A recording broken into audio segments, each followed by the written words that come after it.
Have you got a notification of a lawsuit, or maybe in the news you've seen a lot of the lawsuits going on around website compliance?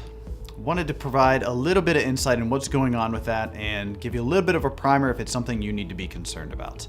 To get things started, a little bit later in 2016, towards the end of the year, there were a couple of lawsuits against a number of retailers under the basic guise of the ADA regulation that if these stores had a physical presence and they were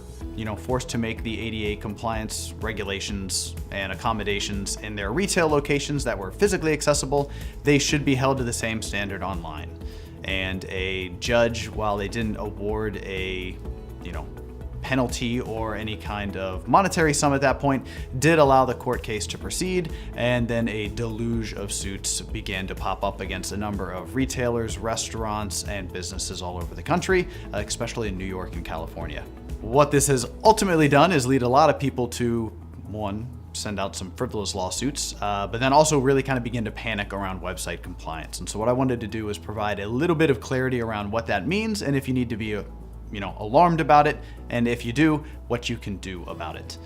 So first things first is, if you do not have a physical location or you're not required to make any kind of ADA accommodations to your business at all, you probably don't have to worry about this very much. Though there are, other reasons you might want to consider making sure that your website is built to accommodate, some of those accessibility guidelines, simply because there are going to be visually disabled users that may need to use your website, and you don't want to, mistreat those users. And there's a couple of things you can do at a very basic level to make sure that they're able to interact with you and they aren't overly expensive or burdensome.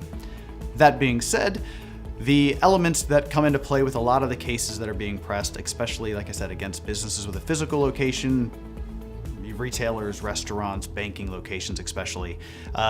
there are some things that you might want to make sure that you're buttoned up with, and there are a couple of tools you can use to do that. We've linked to some of those below if you'd like to scan your website, and if you'd like to have somebody actually personally review your website, feel free to contact us. We'll take a look at it and let you know if there's anything you need to be aware of. That all being said, the regulations that come into play are most commonly the ADA regulation and accessibility guidelines that I've mentioned. There is what is called 508 compliance, which we'll talk about a little bit more in another video, and we'll link to that below. And then there's a new WCAG, also called CAG 2.0 set of compliance guidelines, which were recently launched by the W3C Council. And we can talk a little bit about what those really bring to bear as far as the website is concerned, and what you can do to make sure that you guys are protected if indeed you need to be.